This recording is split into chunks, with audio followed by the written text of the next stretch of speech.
up, and here we go, steaming into 2026 with New Year's resolutions. Peter Schrager, what's your New Year's resolution for the Buffalo Bills? It's 2026, and I want to talk about Brandin Cooks. Yes. Because why not? Brandin Cooks showed up late in the season, and over the last few weeks has been a weapon for the Buffalo Bills, something that they've been missing. If Brandin Cooks can hit the time machine and in January suddenly become a legitimate number 2 or 3 option and be their speed guy deep, well, Jason McCourty, I know you all know all too well about stopping Brandin Cooks in a Super Bowl, but I would say that he could very well be the difference for the Buffalo Bills as they try to make this run on the road over the next few weeks. Very impressive Sunday, the plays he made down the field, especially the contested one, because that's not even something we've seen from Cooks over the last several years. But when you talk about that speed element, it is such a difference for this offense. Khalil Shakir is amazing, but that is all short passes. Keon Coleman, inactive for them. He was supposed to be the draft pick to be that threat on the outside. Josh Allen needs more help. We know what James Cook is able to do and how dangerous he is out of the backfield. But on the outside, they don't have the weapons with the health of Dalton Kincaid. So a guy like Brandin Cooks would be huge for them stepping up if he can do that week in and week out throughout the playoffs. If you told me in March that we would be talking on December 31st about Brandin Cooks in a Buffalo Bills jersey being the difference for an MVP quarterback. Shiggs, if you told me that, true. you told me that two weeks ago when he asked for his release from New Orleans. But he's making big catches, and Terrell Shavers is making big catches. And 14. To the Bills, they're going to have to come from the back of the pack to do it. Allen has never won a road playoff game for what it's worth. Yeah. Can this team win 3 road playoff games? Yes. Listen, at this stage of the game, for Josh Allen, you have to get it done. We've talked all season about how the path has been cleared for the Buffalo Bills. I understand. Could he use some more help? Of course. Every quarterback wants a little extra something, especially this time of year. But this team, I think for me, their Super Bowl hinges on James Cook. Like I do get Josh Allen is the key, but you cannot abandon the run. You cannot. James Cook has to be a focal point. But they do have enough weapons, and they should get it done. Well, that's to our next New Year's resolution. Another team that's have to come from the back of the pack is the Pack. J-Mac, what is your New Year's resolution for Green Bay? They're going to have to score fast and early in the game. Sometimes you go through a year and you're a little bit down on your luck. For the Packers, injuries on the defensive side of the ball has made that run defense extremely weak. We saw it in prime time going against those Baltimore Ravens. Put the ball in Jordan Love's hands, assuming that he's healthy, comes out of protocol, and allow him to be the dangerous one. Be aggressive on offense, get in the end zone early. You know, coaches, and they should, always say, we don't make excuses. But I've been saying for years, some things aren't excuses, they're reasons. I mean, the Green Bay Packers are beat to shreds. And every single year, you know, there's a contender that just can't do it because they're just not healthy. Last year it was the Lions, and I think this year it's just ravaged with injury on the defensive side of the ball. And you're seeing names that we were not even familiar with a couple of weeks ago having to play big minutes for them. Derrick Henry just embarrassed the entire defensive unit, but it wasn't the defensive unit we expected to see in September. No excuses. They seem like they're the perennial 7 seed now. That's just what they are in the playoffs. Can they make a run? I don't know with this unit on defense. No, I mean, this was a Super Bowl team a month ago. They haven't won a game since they lost Micah Parsons. All right, let me jump to the last one here because Kmart, this one is yours, and I'm interested in this. What is your New Year's resolution for the Philadelphia Eagles? They're so frustrating. Honestly, I just want the Philadelphia Eagles to figure out what their offensive identity is.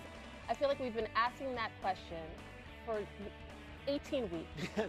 And I still don't have an answer. They have talent at every position, and yet we look at this team, they're maddening because too many 3-and-outs, except when Jalen Hurts, when he throws for under 200 yards, they're 9-0. When he throws for more than 200 yards, they're like 2-5. I cannot make sense of this team. I really don't know. And they're too good. The thing that gives me hope is honestly, they're the defending champs and they have the talent. Yeah. That's all I got, guys. Because every week you want answers from the OC, from the head coach, and nothing seems to change.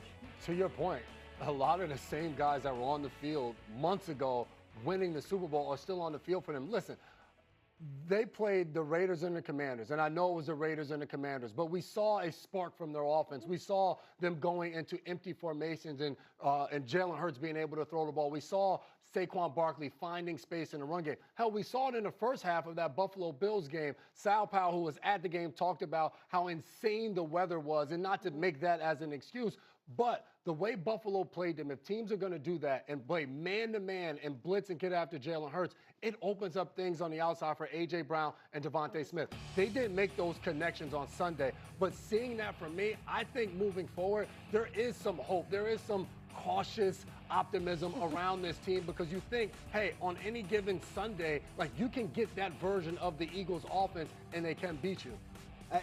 I'm going to take you back to February. The Super Bowl ends. I'm working for Fox. We do the post-game stuff. And I'm walking out of the tunnel, and all alone, there's Vic Fangio. He'd been coaching the NFL for 40 years, and he just won his first Super Bowl title. And he's not beaming with smiles. He's not doing this.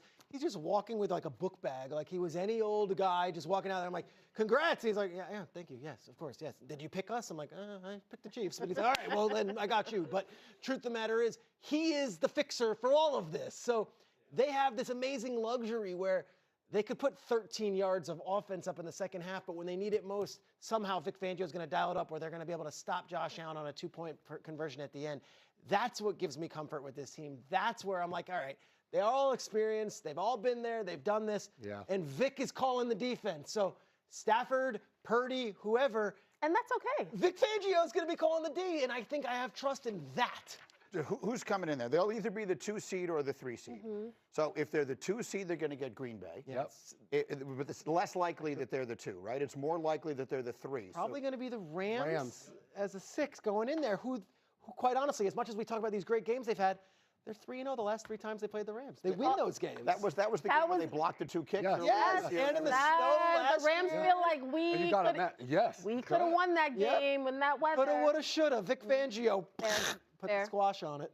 Perhaps. But, I mean, that was the game this year. I'm thinking of the right game. Great game. They blocked all those kicks 100%. and all that kind of stuff. And if I'm the Eagles, that's the team I kind of don't want to see. Because me too. I don't think everybody doesn't want to see. The potential of what that offense can be, because we talk about Vic Fangio, what happens in a game where they do give up 21 points? Can you go out there and match if Puka Nacua makes a play? Devontae Adams is back in there. About the cautious optimism. I'm just the hope. That's the cautious. That means you got some questions around. It's not unabashed. It's not reckless.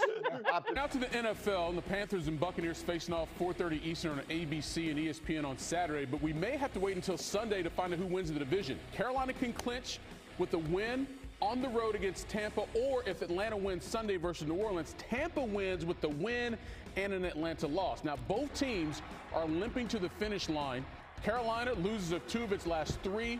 Tampa is 1-7 since its bye in Week 9, which includes a loss at Carolina less than 10 days ago. Panthers are in line to be the underdog in this game, but the good news is they have an NFL high 8 outright wins as an underdog this season. Carolina looking for its first division title since 2015. They went to the Super Bowl that year. On the other side, the Bucs are looking for their 5th straight division title, which would break a tie with the Saints for the longest streak in the NFC South history.